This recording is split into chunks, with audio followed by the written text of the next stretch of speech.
Hey folks, before the episode, I just want to remind everyone to find us on Instagram after you listen. Look us up at Darkwater Podcast, where you can find extra content and updates tied to the investigation, as well as be the first to know when Season 2 drops. We also have Darkwater Podcast merchandise coming out, and 100% of the net proceeds will go to American Indian Mothers Incorporated of Red Springs, North Carolina. It's a vital nonprofit organization for the community there in so many ways. But don't take my word for it. Check it out for yourself. Instagram is where you can be the first to know about the shirt pre-order, a unique way to give back this holiday season. Again, find us at Darkwater Podcast on Instagram. All right, on to the episode.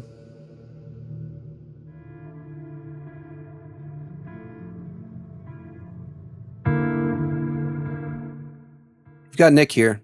Welcome back to Darkwater Podcast, and thank you for tuning in to Season 1. It's been 2 years since we started and nearly 3 years since our investigative journey took root. This is our concluding episode for Season 1, for now, as we continue to work on our documentary behind the scenes, as well as a Season 2.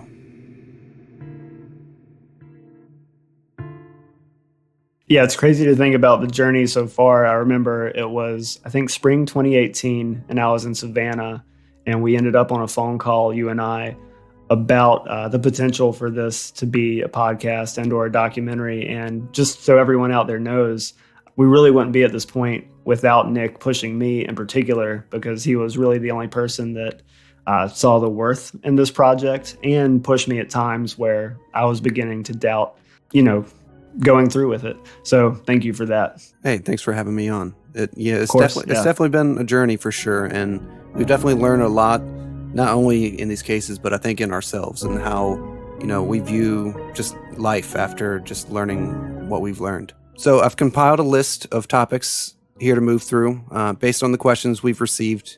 A lot of people are curious about the woman called S, supposedly having her gang, including the man called O, kill Kristen and Rhonda for stealing drugs, and then also killing Megan for knowing. My question is, how does this theory stand up against most of our up-to-date sources? Well, that story is coming up again and again, even in the last episode. Rhonda's mom, Sheila, was talking about just how many people in the community keep reiterating this theory. And again, just to clarify full scale, what that would mean is that Rhonda and Kristen supposedly stole drugs from this female drug dealer. She had her henchmen go after them. Megan knew somehow and was killed as a result also. Now, we even had one particular detective in the Lumberton Police Department say this to Sheila, that her child stole, quote, a lot of dope, and that's just what happens. Obviously, if true, that's a pretty callous statement on his part. But I just want to point out that we, at least Nick and I, we really don't have anything concrete that can point to those people being involved in this crime. While those people do have extreme criminal records, and I think it would be easy to make the jump in saying, okay, they could have been a part of this. So essentially, these cases are still unsolved. They are still unsolved. And, there's a range of theories even outside of this one. There's the lone serial killer theory. Some people suspect law enforcement was involved in some way due to Robeson County's corrupt past with drugs. There are a number of things that the community is suggesting could have happened. But I just want to point out again that everything we've talked about on this podcast really comes from a variety of several sources. So there's what's supposedly filtered through family to us, coming to them from law enforcement. There's previous research done by journalists also covering these cases, and there's whatever we can obtain via public records. So we really only have an arrangement of facts. And as far as the family goes, that's all information that we have sought in our own investigation of sorts through the podcast. So that's in culmination with all those other sources. And again, while that's been helpful, and we obviously know a lot more than we did when we started, there really is nothing that can point toward a likely narrative for what really happened. Okay, so outside those scenarios, what about the prospect of a lone serial killer? The original source of the headlines that ignited international attention. Is that possible? Are there any leads that might point to that being the case?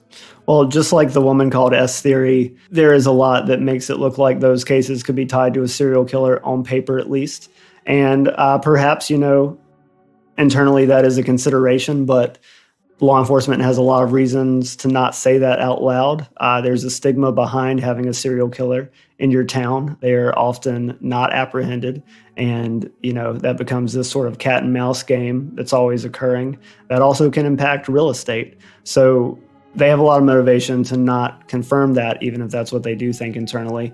And as far as just a more philosophical note about the serial killer theory, I think be it the serial killer theory or the idea that law enforcement could be involved, I think in a way those theories are actually comforting to people as conspiracies, even if we don't have definitive proof of that. To me, I think it would be nice psychologically to be able to wrap up all the pain, all the suffering associated with this into one person or into, the realm of corrupt law enforcement. And it may very well be those things, but also it sort of takes away the pressure of thinking about the greater systemic issues that lead to these cases and lack of solving these cases in a place like Lumberton. I think those are perhaps likely scenarios, but I think the last thing America needs right now is more conspiracy theories. And I do hope that people continue to approach these cases based on what is known and not what just makes sort of a salacious headline. Yeah, I agree completely. And as far as, an actual person, if we're going with the serial killer theory, as far as who that could actually be that law enforcement is looking at, we know there are people mentioned in that audio meeting between the FBI, NCSBI, medical examiner's office, and the families, folks that they are talking to in the community. Not necessarily confirmed suspects or people of interest, just people that may have been in proximity to the women in the days preceding their deaths. Now, also, there was the trucker in the last episode mentioned by our anonymous participant that supposedly the FBI has been checking on as well. We know that checks a lot of boxes as far as profiling goes, if that is, in fact, someone they're looking into, someone with a disdain for women and a trucker, and also just being in proximity to the crimes in East Lumberton. So that's all very interesting. Someone perhaps close to that circle of women. But again, this is all information filtered through the families and friends to us as we investigate that is supposedly coming from law enforcement. So I want to reiterate again, this is very much a mystery about what truly happened, despite what we've been able to obtain. And we would be misleading listeners out there if we said, we really could lean a certain way about what's happened. But also as far as just thinking about the concept, Maurice Godwin, our buddy, pointed out that, despite the context in which this is happening, if it is the same person or same group of people going after these women, whatever the reason, they are still in essence a serial killer. So, for whatever attention that helped give these cases, I'm glad for it in that sense, if that's helped draw people to the issues encompassing all of this. People typically think of the sexual component driving serial murder, but it does happen for other reasons as well, including financial gain and a few others. So, yeah, it may not be the traditional glamorized version that we think about. Do the families have any viable path to justice in these cases? It's been over 3 years now with no outward sign in the investigation that further progress has been made. What are your thoughts? So we do have some new evidence we can partially share. Someone that is very close to these investigations has shared with us that there is new evidence, and we can't really discuss the type of evidence necessarily or its origins. But what I think is interesting for the audience to know out there is that I think if this does come to light one day, people could see that this case is potentially a candidate to be solved by familial DNA testing, maybe something akin to what happened with the Golden State Killer. So I don't know even if this new evidence is actually being used in that way, but that's really all we can say about it. And hopefully we'll be able to share more at some point, be it via the podcast or hopefully our documentary in progress. But to make that clear, yes, there is new evidence that gives hope that these cases could one day be solved. Yeah, and it's just another one of those things we kind of have to hold close to the chest for various reasons. Yeah, and we know that's frustrating on the listener end, but we just want to point out, this is very much a real-time investigation, and if we just say something or provide some information off the cuff that really is supposed to be private, that can impact people's lives, and we're not trying to go that route. Yeah, absolutely. All right, so switching subjects for a moment, Elizabeth Lee Locklear was found dead in May of this year in a field in Lumberton. Is there any reason to think she's connected to the other cases, specifically Kristen, Rhonda, and Megan? I think the question is mostly about, because she was found in a similar state as the other women, if I recall correctly. So there are a few similarities with these cases in that when she was found, she was also abandoned, in a sense, in a field next to the edge of the woods. And this was off Moses Road in Lumberton. Moses Road is not far from the parts of East Lumberton where the other women were discovered dead or went missing. So as far as proximity goes, it's not as close as the other cases are to one another, but still relatively close, just a few minutes down the road. So we know she was found by someone passing by in the field. And outside of that, that's all we really knew when we recorded the finale episodes for the podcast. But since then, I have obtained the autopsy, toxicology, and investigative reports. So I want to quickly share what those have to offer. So cocaine and fentanyl were in her system. So likely it would be fentanyl-laced cocaine as her source of overdose. Again, I'm not saying that for sure. It was listed as overdose, so that's my educated guess based on what came up in the toxicology report. Now, as far as the investigative report, this is the exact wording that comes up. Person walking found deceased, unresponsive, lying next to a mattress with drug paraphernalia and condom wrappers near deceased. Deceased was laying in on right side. There appears to be no signs of foul play and no wounds of abnormal markings on the body. There is noted to be white frothy substance coming from the nose. And again, I believe that is indicative of overdose. EMS called to scene. Upon arrival, EMS determined patient was obviously deceased. Law enforcement completes the investigation. Per law enforcement, deceased has a history of substance abuse and had overdosed approximately 1 week prior. They were identified by law enforcement, again, listing no foul play suspected, no suicidal ideations that they knew of.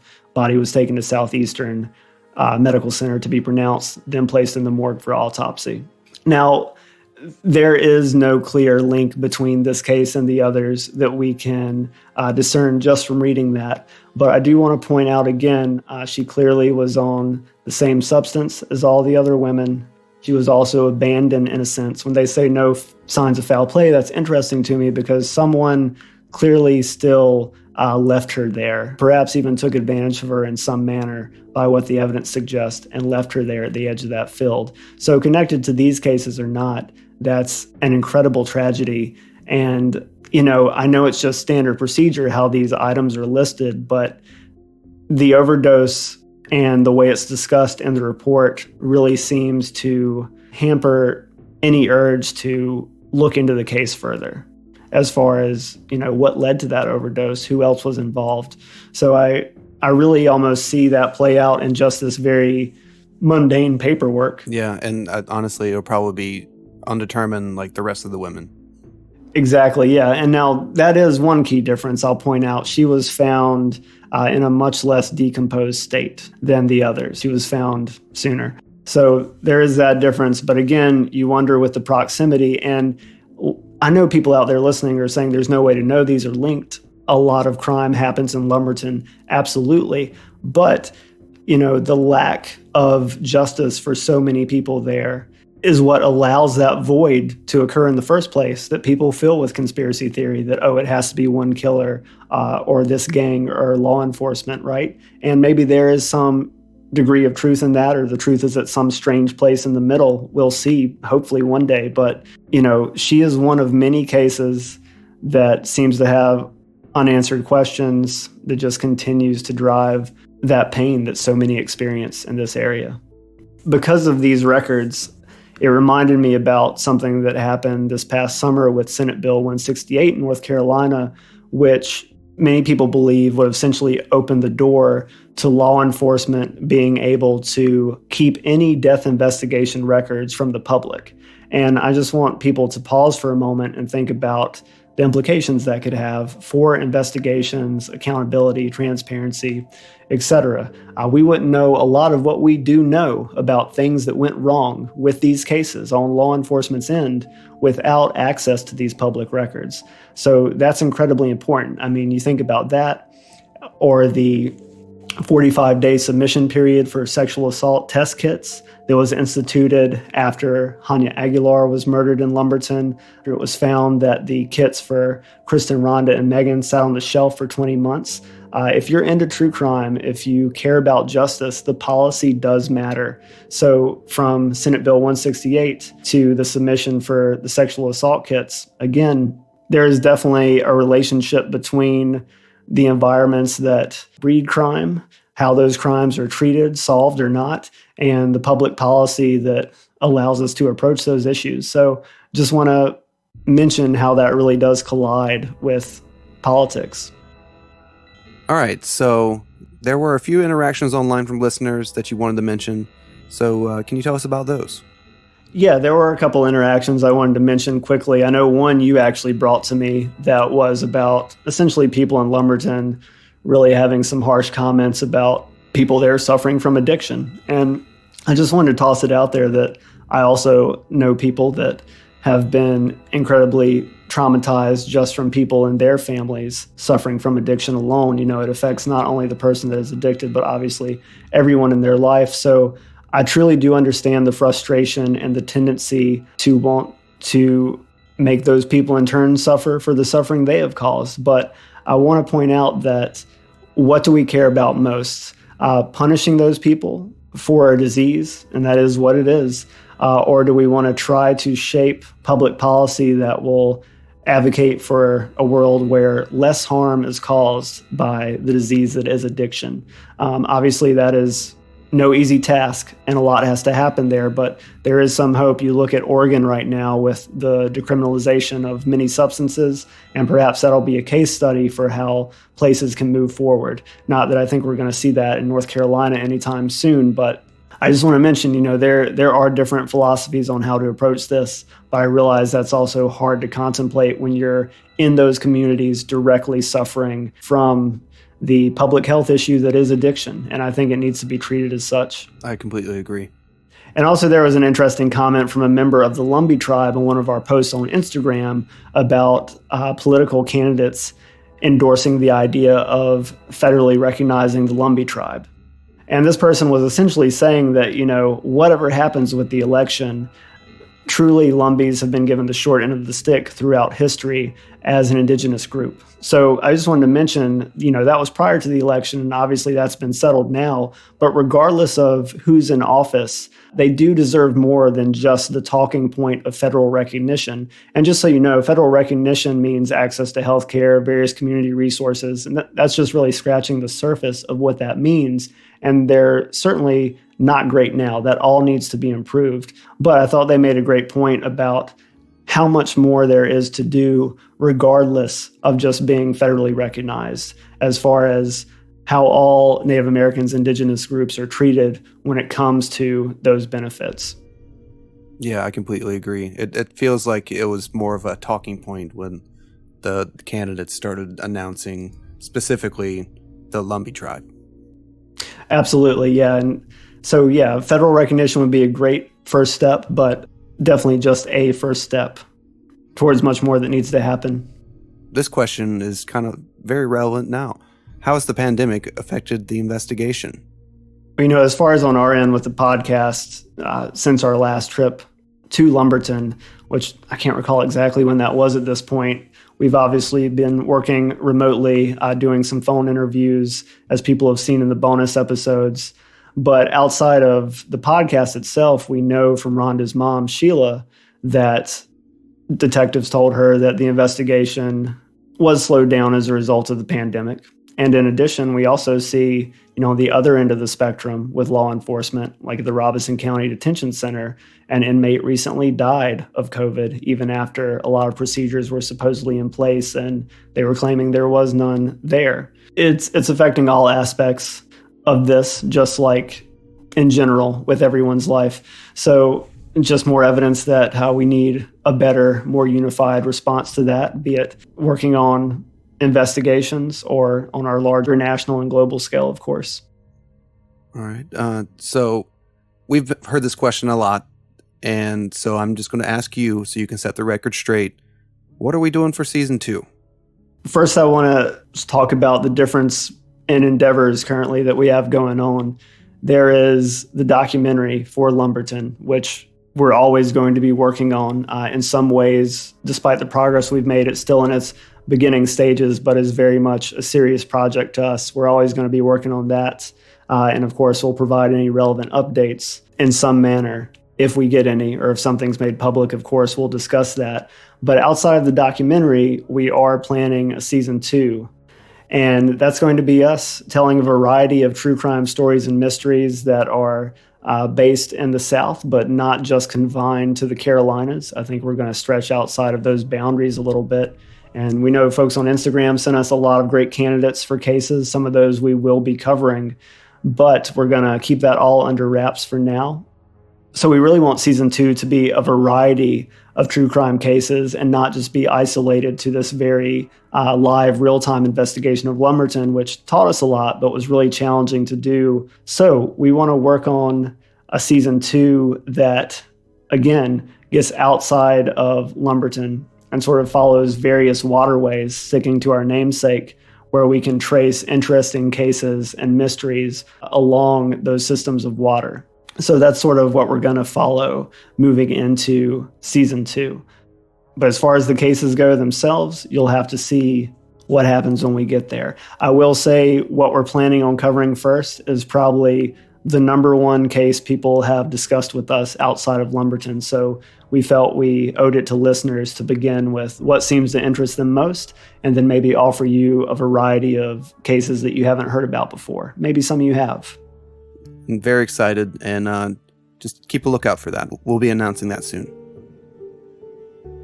Definitely. And I just want to remind listeners out there to look for us on social media after the episode. And that's where you'll be the first to know about that shirt I mentioned. So you can check that out, as well as all the other updates tied to the cases and various investigations. And of course, when we roll out season 2, that's where you'll hear about it as well.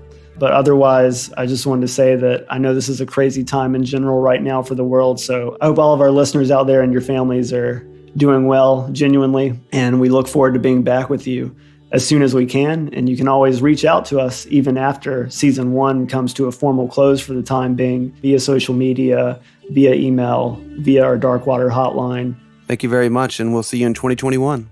And again, I know we covered a long list of thank yous in our finale episodes, but I just want to toss those out there again. Thank you to Nick, of course, for being my friend and partner throughout all of this. Thank you to... And thank you to Bret for just being awesome. I try. Thank you for Bret. Thank you for Bret for leading the ship. I'm trying. Hopefully not into any icebergs anytime soon. And then, of course, thank you to Justin of Moonside for just believing in this project and being willing to provide us the awesome soundtrack to it. Thank you to Maurice Godwin for being a friend and mentor to us throughout this journey.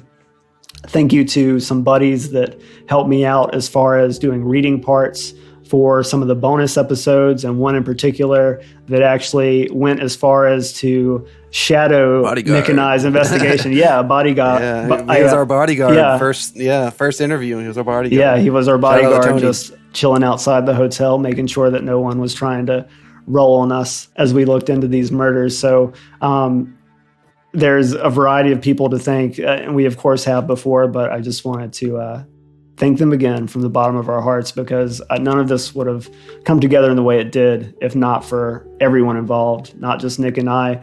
And of course, that includes everyone listening currently as well. We wouldn't have any reason to keep doing this if you weren't listening. So we're here because of y'all. Yeah, and ultimately, thank you to the community and the people that entrusted us in telling their stories. Absolutely. We are in this 100% for justice for them. And as Nick said, despite everyone else's help, that really is the beginning foundation. The families being willing to let us into their lives in this manner. That's something we don't take for granted and something we hold sacred.